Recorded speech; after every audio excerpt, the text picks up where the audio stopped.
Good morning, good afternoon, or good evening, wherever and whenever you are. I am Rune from Rune'sGuild, and this is another episode of RPG Horror Stories. This is my fifth time recording this introduction because I have a lot of pets who are very noisy, and I've tried to minimize their audio impact on this video, but if you hear something in the background, I'm so sorry. Today's story is about a DM who does not tell his players about the homebrew world at all and did not read any of their backstories at all. And I can kind of understand the homebrew part because sometimes if you homebrew something, you want to keep it a secret and you can reveal too much accidentally without realizing it, and it can throw the whole plot out of whack. But I'm getting the feeling that this takes that to an extreme. So before I get even too longer of an introduction, let me go ahead and roll the post. Posting my first horror story after watching so many of them. Please be gentle. We'll try. I want to start this off by saying that I am a pretty heavily autistic person, doesn't look at faces, etc., all that good stuff. And some things that I say or do might be weird as I can't properly express myself through words, but since I never knew for 30 years, I have a bunch of quirks that will take a while to iron out. And since I don't currently have a therapist, there isn't much I can do about it. So if I seem like I'm the asshole in this story, please leave comments with questions and I will try as best as I can to explain where I'm coming from. This is also relevant for the story later. Also worth noting, I am the only female player in a group of 5 guys plus the DM.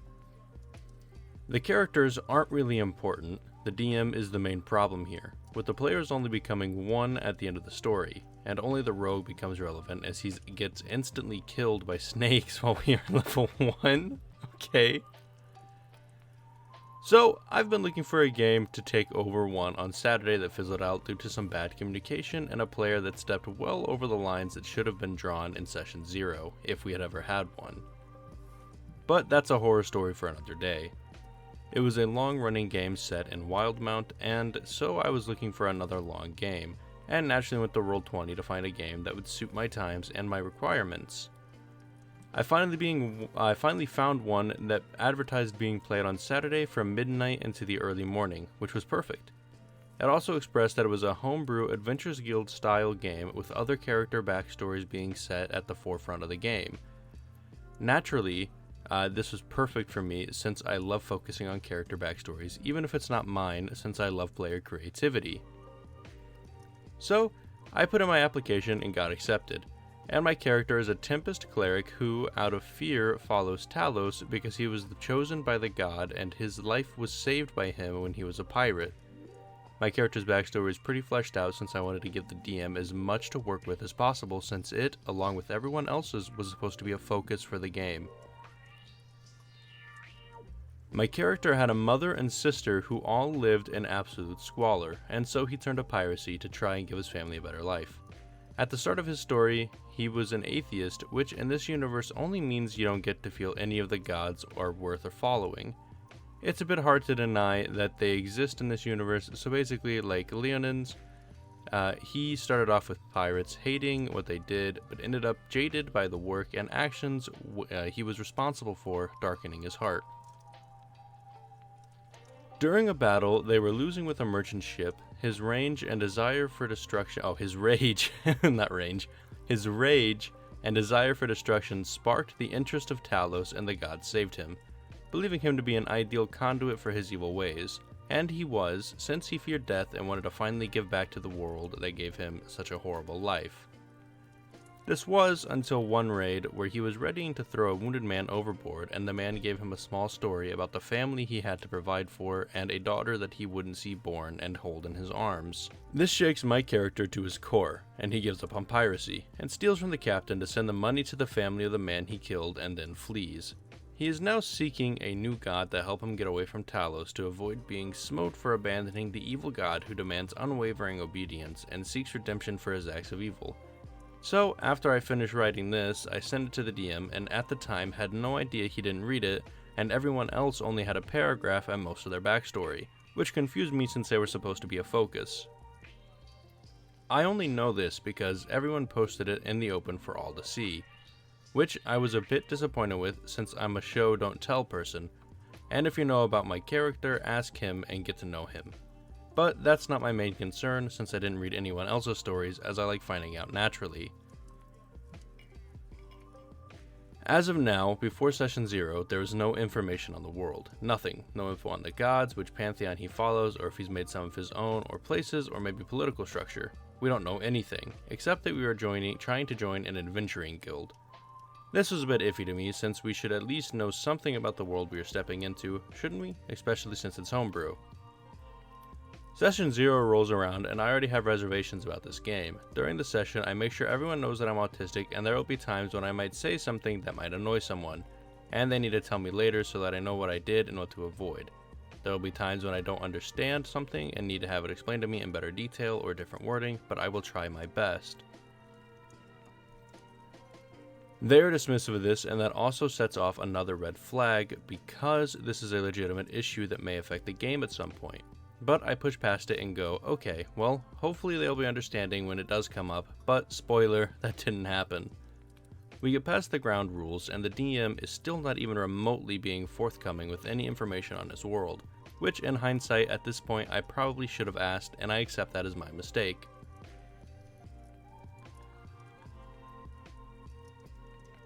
Nothing else really happens, and the first session rolls around, where in character we are told by the guild leader that we must agree to not being paid for any of the jobs we take on. Big red flag here, because my character has no reason to be in a guild that doesn't pay, because he needs to be sending money home when he makes any, especially if he's risking his life. I have this written down. Now, no one else has a problem with this, but this has put me in a situation because my character suddenly doesn't fit in with this game, because if we don't join the guild and accept the rules, there is no game. I accept for the sake of not derailing right then and there, and we go through a quest to prove we're worth hiring, etc. Again, nothing interesting happens, and we agree to take on a job for one of the guild members to help out their brother. The DM hasn't read my backstory and says in general chat that he will get to them when it comes relevant to the story. So I'm like, okay, but shouldn't the DM make sure the backstories actually fit first before we just go full steam ahead? But apparently not.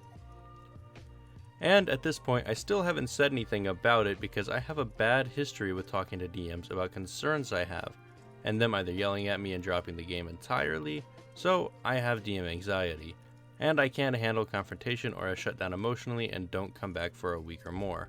It's extremely unpleasant. I accept this is my fault as well, but I just wanted to explain my reasoning for my actions so far.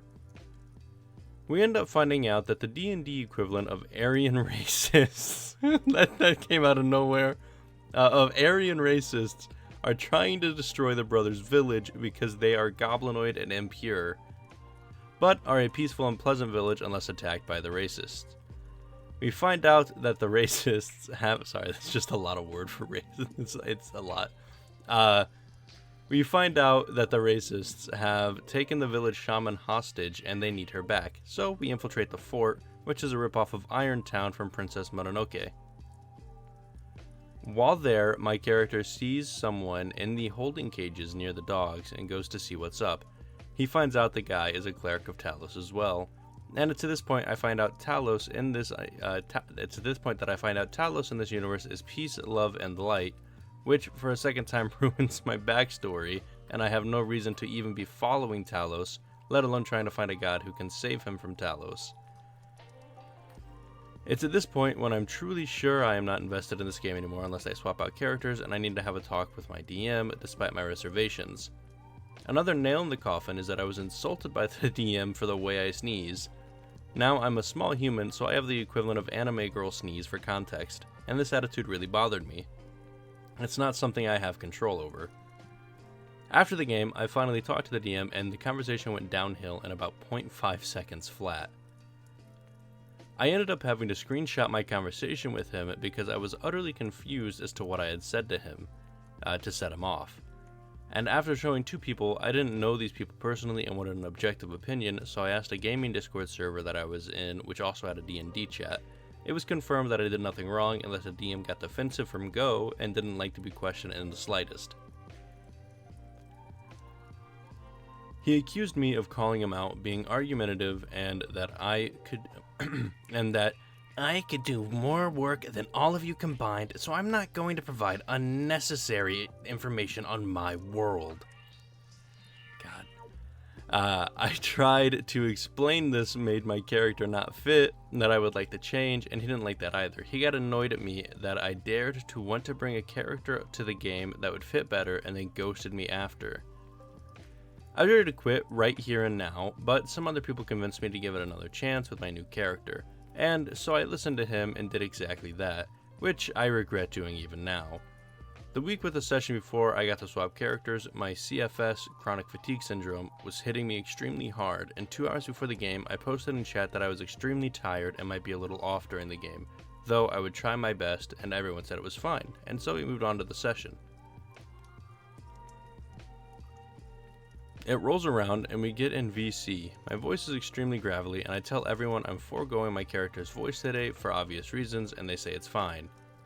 About 30 minutes to an hour into the game, any energy I had was just gone and I up muted myself 70% of the game because I was yawning non-stop and that would be annoying to constantly hear. I start falling asleep at the desk and begin missing the cues to have my turn and don't attempt to RP when others are speaking since they were handling it fine. I realized I should have said I was too tired and dipped, but hindsight is 20/20 and I was too tired to be making smart decisions at that point. I make one attempt to RP and it comes in the form of trying to explain to a vendor that is trying to commit daylight robbery by charging us way too much gold, it should be illegal, and that we need her to produce because lives are on the line and she should care about it because those lives are her customers. I get asked to make a persuasion attempt against the vendor, so I ask one of the players out of character what the goal was and why we needed to produce because I was too tired to remember what happened about 10 minutes ago. The DM tells me I can't ask for any information from the players even though my character would have the information, and that I need to persuade her myself or she'll increase the price to 5 gold for one vegetable. It was a beetroot, there was nothing special about it. Me being too tired to remember anything said I couldn't remember and the DM gleefully said that I failed and that the price was increased, so I was like okay, and muted myself again to yawn to myself and not to interrupt the RP that was happening with the vendor. Apparently this was unacceptable behavior and the DM told me I was being manipulative and he didn't allow that at his table and not to do it again. The game continued and it came down to a vote on where we wanted to go to gather some herbs and stuff. And I wasn't able to retain any information, watched the other 5 people vote on the same place and said that I wouldn't vote because it was obvious where we wanted to go. The DM didn't like this and told me I had to vote next time, which to me personally didn't make sense because it wouldn't have mattered anyway, since we had to put a number in chat for the location and everyone chose the same number. We go to the chosen location and run into multiple snake swarms. At this point, we were supposed to be level 2, but the DM didn't let us level up, so we didn't have AHP for this counter. And I'm not entirely sure it would have mattered if you look up the cards for Poisonous Snake Swarm, and 4 of 6 of us were melee fighters. So the rogue got one tapped and died instantly, and we managed to kill the rest. I go to grab the body of the rogue to take him back to the guild to be revived, but the DM ignores me, which I'm confused about, so I say I'm going to pick up the body again, to which I get told the DM doesn't care about us and we won't be revived, or the guild doesn't, I mean the GM too, the DM does seem like an asshole, but anyways, I get told the guild doesn't care about us and we won't be revived by them, which I'm a little bothered with after such an encounter and we aren't even getting paid for any of this. And on top of it, the guild doesn't care about its members, so the DM simply says, "That sucks, but it's the game, now go on, make another character." Before this even happened, I planned to leave the game, but was waiting for the session to be over to be respectful, and what happened next really solidified it. After the game, the DM called me out in front of all of the other players for being rude to him and not talking on the mic and missing my cues, and that I was just trying to be rude to him because I didn't like him. And even the other players said they knew I didn't like him. This was news to me since I had no problem with him. I don't particularly care how he runs his game, that's his business, but I don't have to stay if I feel like I don't gel with it, and I have yet to bring up the fact that I want to leave. So I do my best to explain to him that I have nothing against him, and that the reason I was quiet was stated before. That I have CFS and I was extremely tired, and that they heard me yawning for a while before I muted myself because of it. The DM proceeds to tell me that he has a player in his other game with CFS and it hasn't been a problem for 3 years. To which I only respond in my head, well, that's fucking good for you, I'm not that player, and it affects everyone differently. I don't know why he assumed my condition was an excuse, and I just hated him, but whatever. For the next 30 minutes, it turned into me reminding the group that I have autism and trying to defend myself and that I didn't do anything wrong, while everyone else was adamant that I did and that I hated the DM. I eventually couldn't deal with it anymore and asked if they wanted me to leave. The DM got offended that I thought he was saying he wanted me to leave and I was twisting his words. I'd had enough at that point and I could feel myself shutting down. Since my whole life I've had to defend myself to people like this, and it's quite upsetting and triggering, and for anyone who knows what it feels like to have your brain start shutting down like a computer, you'll know how terrible it is. I ended up breaking down after leaving the VC and sent the DM a message telling him I had nothing against him, and again doing my best to explain things to no avail. So when I woke up the next morning and read his response, I immediately blocked him along with all the other players, then left the game and Discord. I don't need that in my life, and I am tired of feeling like I have to justify my existence. I blocked them because they had the nerve to say, "If you care about my feelings and opinions at all, you'll stay." Nah bro, that's toxic and manipulative. You know, that thing I was accused of being. The good news is, after a week of trying to pick up my mental state and reboot myself, I found a post on the Roll20 subreddit, which advised everything that I had wanted from the start. It's been 2 weeks since then, and even though we have yet to play, everyone is friendly and polite. We've talked quite a bit, and I hope all my D&D dreams come true. So, wish me luck guys, and thank you for reading my word vomit. I had to get off my chest. Edit. We had our first session, and it was amazing. I have high hopes that I have finally found an amazing group. Okay. Well, I mean, at least they had a happy ending there at the end. OP found a group that they seem to enjoy and find themselves able to play with, so that's pretty cool.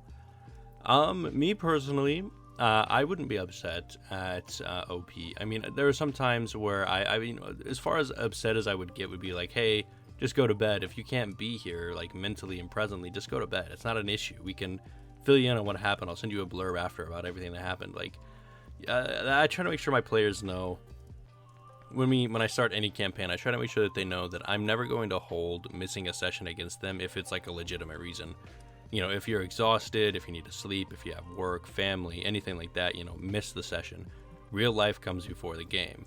I'm never going to be upset at somebody not being able to be there because they have to be somewhere else. It's not an issue.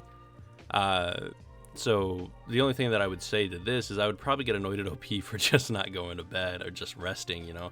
Take care of your health first, not the game. It's totally fine. I'll tell you what happens after. Just please go to sleep so you can be, you know, able to exist. Beyond that, I mean, I don't have anything particularly against OP or against anybody else in this story.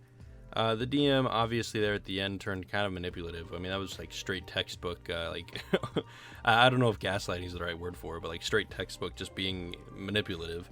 No. What I'm saying is this. You're accusing me of saying something else. How dare you? You know, that's just the kind of thing you would expect from somebody who's just, you know, the leader of an abusive relationship. But I guess, you know, it was sort of that way.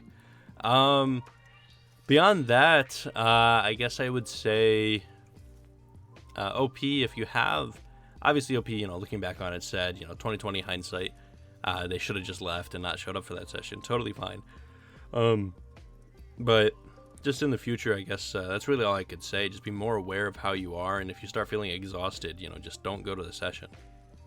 I can assure you that any DM that's worth anything would probably be like, hey, you're too tired to play today, it's totally fine, just go to sleep. It's going to be okay, don't worry about it.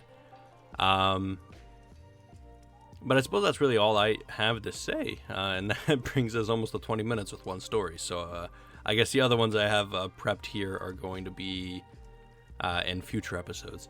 So, thank you for watching. If you enjoyed, leave me a comment, leave me a like, leave me a subscription. If you did not enjoy it, I'm sorry, I will try to do better. If you can't think of anything to comment, and you don't have a horror story of your own, good job, by the way, if you don't. If you do, comment it below, or send it to me on an email. Either way, you know, I'll probably steal your story for my own content. But if you don't have anything to comment at all, Just say something about I don't know. Say something manipulative in the comments. Just say something. You gaslight me. You know, be like, I thought you said in an earlier episode this. It just made me question my own existence. We'll see how well that goes. Okay, yeah. Thanks for watching. If you stick around to 100 subs, I have something pretty cool planned. I'm thinking about doing a big compilation of a bunch of subscriber stories. So start prepping your own horror stories if you got them, and get ready to send it to me, because I'm gonna do like a whole like hour-long episode of just subscriber stories. So I think that'll be pretty fun. But that's all. Thank you again for watching. It's like the 5th time I've said that now. And I will see every single one of you in the next video.